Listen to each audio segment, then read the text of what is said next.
당신은 지금 어느 분위기 좋은 바에 앉아 있다.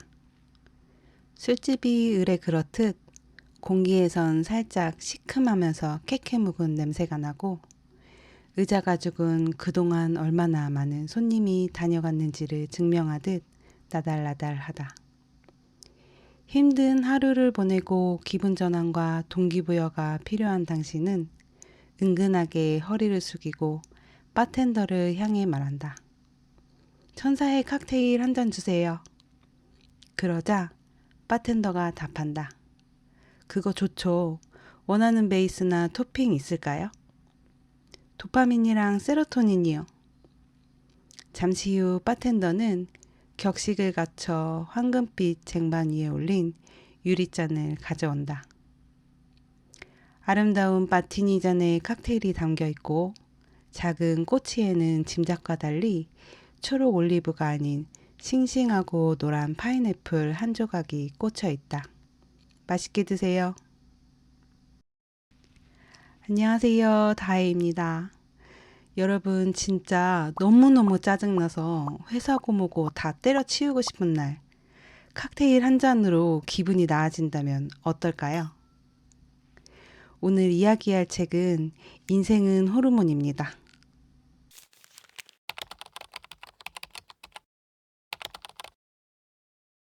이 책 첫머리에 나오는 말인데요. 이게 무슨 뜻이냐면요. 예를 들면 회사에 출근해서 팀장님한테 인사를 했는데 팀장님이 모른 척 했다고 쳐요. 그럼 순간 내가 무시당했나 하는 생각이 들잖아요. 그래서 기분이 나빠지고요. 근데 이건 그냥 그 순간 내가 든 생각이지 팀장님이 진짜 나를 무시한 건 아닐 수도 있어요. 그러니까 그 감정은 지금 내 상태나 주변 상황을 어떻게 받아들이느냐에 따라서 잠시 스쳐 지나가는 내 해석에 불과하다는 거죠. 그리고 작가는 이 감정이 호르몬 때문에 생기는 거라서 스스로 조절할 수 있다고 말해요. 내가 필요할 때마다 내 감정을, 내 상태를 고를 수 있다는 거예요. 오늘 하루를 기분 좋고 뿌듯하게 살아낼지 아니면 화 속에서 불타오를지 내가 선택할 수 있다는 거죠. 칵테일의 베이스나 토핑을 고르는 것처럼요. 책에서는 감정에 제일 크게 영향을 주는 호르몬으로 6개를 꼽아요. 도파민, 옥시토신, 세로토닌, 코르티솔, 엔돌핀, 테스토스테론 이렇게 있는데요. 어떤 호르몬인지 하나씩 아주 간단히 살펴볼게요. 도파민은 의욕이랑 설렘이에요. 새 취미에 꽂히거나 갖고 싶은 걸 지를 때 그 설렘이 다 도파민이래요. 옥시토신은 사람이랑 연결될 때 나오는 거예요. 대화하고 배려하고 누군가를 도와줄 때요. 안정감이랑 소속감을 주는 호르몬이라고 해요. 세로토닌은 만족감이랑 평화로움, 자꾸 불안하고 마음이 안 잡힐 때 필요한 거예요. 햇빛 아래 산책하거나 오늘 할 일을 딱 끝내고 뿌듯할 때 그 잔잔한 기분이요. 코르티솔은 스트레스 호르몬이에요. 근데 나쁘기만 한 건 아니고 정신을 바짝 차리고 각성해야 할 때 필요한 거래요. 마감 앞두거나 발표 직전에 심장이 막 뛰는 거 있잖아요. 그게 코르티솔이에요. 엔돌핀은 웃고 운동할 때 나오는 쾌감이에요. 운동하고 나서 개운할 때나 빵 터져서 웃을 때 그리고 매운 거 먹을 때 주로 나온대요. 테스토스테론은 뭔가 도전하거나 해냈을 때 나오는 건데 면접을 잘 봤을 때나 목표를 하나 딱 이뤘을 때요. 자신감이랑 추진력을 주는 호르몬이라고 해요. 이 중에서 저는 도파민이랑 세로토닌 이 두 가지 호르몬을 관심 있게 봤어요. 이 둘이 제 하루에 제일 크게 작용하는 것 같더라고요. 그럼 하나씩 이야기해 볼게요. 아침에 눈 딱 떴는데 뭔가 개운하고 오늘 정말 즐거운 일이 생길 것 같은 기대감에 행복하신 분 혹시 있으세요? 정말 부럽습니다. 저는 그랬던 게 언제였나 생각해 보면 대학교 신입생 시절이었던 것 같아요. 그때는 하루가 너무너무 기대되고 아침에 일어나는 게 즐거웠거든요. 이게 바로 도파민이 자연스럽게 흐를 때의 감각이래요. 근데 반대로 아침에 눈을 떴는데 오늘 어떻게 버티지 싶고 아무것도 하기 싫은 날 있잖아요. 그것도 도파민이랑 관련이 있는데 도파민이 잘못 돌면 의욕이 뚝 떨어지고 심하면 공허하거나 우울해지기까지 한대요. 이 책에서 도파민을 이해하기 쉽게 설명해 주는데 이게 좀 재밌어요. 갑자기 옛날 얘기가 시작되거든요. 지금으로부터 5,000년 전 덩컨이라는 우리 조상이 살았대요.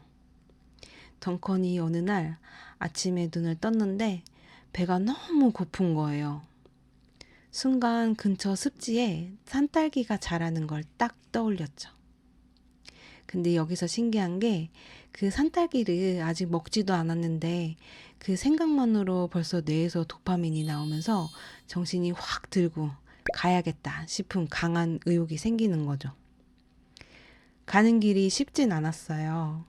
덤불도 헤치고 한참을 걸어야 하는데 그 산딸기라는 목표가 있으니까 도파민이 계속 덩컨이 지치지 않게 힘을 주는 거예요. 그렇게 겨우겨우 습지에 도착했어요. 근데요, 누가 산딸기를 하나도 안 남기고 몽땅 가져가 버린 거예요. 그 순간 덩컨의 도파민이 바닥으로 뚝 떨어지고 끔찍한 공허함이 밀려와요. 기대했던 만큼 더 허무한 거죠. 쓰러진 나무에 털썩 앉아서 나 이제 어떻게 해야지 하는데 바로 그때 나무에 사과가 딱 달려있는 게 보여요. 그러자 도파민이 다시 확 솟구쳐요. 덩컨은 키어코 바위를 타고 올라가서 사과를 따먹죠. 그 어렵게 얻은 맛난 사과를 한 입 베어무니 어땠을까요? 혈당이 높아지고 스트레스는 낮아지면서 환상적인 기분이 들어요. 근데 이게 오래 안 가요. 뇌가 사과를 더 찾게 만들려고 도파민을 금방 다시 낮춰버리거든요. 덩컨은 이 환상적인 기분을 또 느끼고 싶어져요.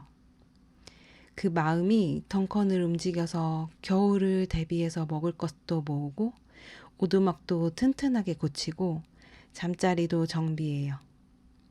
결국 사과 하나가 그러니까 그 도파민이 동기부여가 돼서 덩컨을 부지런히 움직이게 하고 죽지 않고 살아남게 만든 거예요. 그럼 이 좋은 도파민이 우리한테는 어떻게 작동할까요? 문제는요, 우리는 5,000년 전 덩컨이랑 똑같은데 세상은 완전히 바뀌었다는 거예요. 덩컨한테 도파민은 살아남으려고 산딸기를 찾게 하는 거였지만 우리한테는 딱히 목숨 걸 일이 없잖아요. 그러니까 이 도파민이 다른 곳에서 터져요. 저는 이 이야기를 읽고 딱 떠오른 게 있어요. 제가 한때 쇼핑에 중독됐던 적이 있었거든요. 그때는 그게 진짜 꼭 필요한 것 같았어요. 한번 눈에 들어오면 몇 날 며칠 머릿속에 계속 생각이 나는 거예요. 그래서 고민을 엄청 한 다음에 결국 질러요. 근데 딱 그 순간이 제일 신나요. 장바구니 담고 결제하고 배송 기다리고. 이게 덩컨이 산딸기를 떠올렸을 때 도파민이 터지는 거랑 똑같은 거죠. 사기 전 기대할 때가 제일 짜릿한 거예요. 막상 그 옷이 내 손에 딱 들어오게 되면 딱 하루 기분 좋고 끝이에요. 그리고 또 다른 옷을 생각해요. 덩컨이 사과 따먹고 금방 시들해진 것처럼요. 그래서 저희 집 옷장 보면 택 안 뗀 옷들이 조금 있었어요. 이것도 책에 그대로 나와요. 내가 다음을 또 찾게 하려고 도파민을 툭 낮춰버린대요. 그래서 그 공허함 때문에 다른 옷을 또 보고 고민하다가 지르고 또 후회하고 이 악순환에 갇히는 거죠. 근데 이게 그냥 후회하고 마는 문제가 아니더라고요. 좀 무서운 얘기가 있어요. 이렇게 확 올랐다 꺼지는 자극에 자꾸 익숙해지면 우리 뇌의 기준선이 점점 올라가 버린대요. 매운 음식이랑 똑같아요. 처음엔 신라면도 맵다고 호호 불면서 먹는데 자꾸 먹다 보면 어느 순간 웬만큼 매운 걸로는 간에 기별도 안 가잖아요. 도파민도 그렇대요. 센 자극에 익숙해지면 이제 소소한 즐거움으로는 만족이 안 되는 거예요. 산책, 책 읽기, 친구랑 수다 같은 게 다 밍밍하게 느껴지고요. 이 책에서는 이렇게 계속 센 자극만 쫓는 사람을 영원한 도파민 사냥꾼이라고 표현해요. 재미를 얻으려고 쫓는데 오히려 재미를 느끼는 능력 자체가 망가지는 거죠. 그렇다고 해서 이런 우리 현실에서의 도파민이 전부 나쁘기만은 한 건 아니래요. 책에서는 도파민을 빠른 도파민이랑 느린 도파민 두 종류로 나눠요. 쇼핑이나 폰처럼 확 왔다가 확 꺼지는 게 빠른 도파민이고요. 운동을 하거나 뭘 배우거나 만들거나 이렇게 진짜 유익한 데서 천천히 차오르는 게 느린 도파민이에요. 빠른 도파민은 조금만 줄이고 느린 도파민을 주재료로 삼아야지 건강한 일상을 지속할 수 있대요. 여기서 느린 도파민을 어떻게 누리느냐가 중요해요. 좋은 걸 한 번에 몰아쓰지 않고 아껴서 천천히 하나에 집중하면서 누리는 거죠. 방법도 이런 거예요. 한 번에 한 가지만 하기, 핸드폰 잠깐 멀리 하기, 좋은 건 몰아쓰지 말고 나눠서 오래 즐기기, 그리고 뭘 할 때 그 일 자체의 즐거움에 집중해 보기. 이런 것들을 하다 보면 빠른 도파민을 줄고 느린 도파민이 활성화되면서 균형이 생기는 거래요. 다음은 만족감이랑 안정감을 주는 호르몬 세로토닌이에요. 도파민이 더 갖고 싶어 하고 계속 쫓게 만드는 거라면 세로토닌은 반대예요. 아, 지금 이대로 충분해 하는 그 편안한 느낌이요. 여기서도 그 덩컨이 또 나와요. 이번에는 그레이스라는 연인이랑 같이요. 둘은 부족에서 제일 높은 지위에 있어요. 좋은 집, 좋은 옷, 화려한 지팡이까지 다 가졌어요. 남부러울 것 없이 세로토닌이 풍족했죠. 근데 어느 날 자기들보다 훨씬 잘나 보이는 낯선 무리가 마을로 와요. 사람들이 그 무리한테 우르르르 몰려가니까 덩컨과 그레이스는 갑자기 불안해져요. 내 자리가 위험한데? 하고요. 그 순간 세로토닌이 뚝 떨어지고 불안이 확 밀려와요. 근데 좀 이상하지 않아요? 덩컨은 여전히 좋은 집도 좋은 옷도 다 가지고 있거든요. 가진 건 그대로인데 불안해진 거예요. 그래서 궁금했어요. 그럼 세로토닌은 많이 가질수록 많아지는 게 아닌가? 근데 아니더라고요. 엄청 부자인데도 늘 불안에 떠는 사람이 있잖아요. 반대로 크게 가진 것 없어도 이상하게 마음 편해 보이는 사람이 있고요. 차이가 뭐냐면 세로토닌은 얼마나 가졌냐가 아니라 내가 나를 어떻게 보느냐에 달렸대요. 스스로 난 이만하면 괜찮아 하고 인정하면 나오는 거고, 아무리 많이 가졌어도 저 사람이 나보다 위야, 더 많이 가졌어 하고 계속 비교하면 안 나오는 거예요. 덩컨이 다 가지고도 불안했던 게 딱 이거죠. 그리고 이게 자존감이랑도 연결돼요. 자존감이 높은 사람은 누가 외모를 지적해도 별로 안 흔들려요. 내 진짜 가치는 외모에 있는 게 아니야 하고 넘기거든요. 신기한 건 칭찬을 받아도 크게 들뜨지 않는데요. 이미 스스로를 괜찮은 사람이라고 생각하니까요. 반대로 자존감이 낮으면 남이 알아봐주면 확 좋아졌다가 비판 한 번에 바닥까지 떨어지고요. 삶이 롤러코스터처럼 되는 거예요. 여기서 TMI 하나 하자면 솔직히 저는 회사에서 평소에 좀 불안한 편이에요. 제가 딱 중간 위치라서 그런가 윗사람 눈치도 보고 아랫사람 눈치도 보거든요. 그러다 보니까 내 자리는 여기야 하고 편하게 자리 잡는 느낌이 잘 없어요. 저는 관심 받으려고 애쓰는 스타일은 아닌데 대신 누가 저를 안 좋게 평가하면 금방 의기소침해져요. 티는 안 내려고 노력하는데 속으로는 이미 쭈그러들어 있어요. 근데 이게 딱 세로토닌이 부족한 상태였던 거예요. 제 기분 스위치를 남이 쥐고 있었던 거죠. 다행인 건 이 세로토닌은 연습으로 늘릴 수 있대요. 남의 평가에 덜 휘둘리는 것도 훈련이 된다는 거죠. 다 돈도 안 들고 오늘 당장 할 수 있는 것들이에요. 저는 그 중에서 3개만 해보기로 했어요.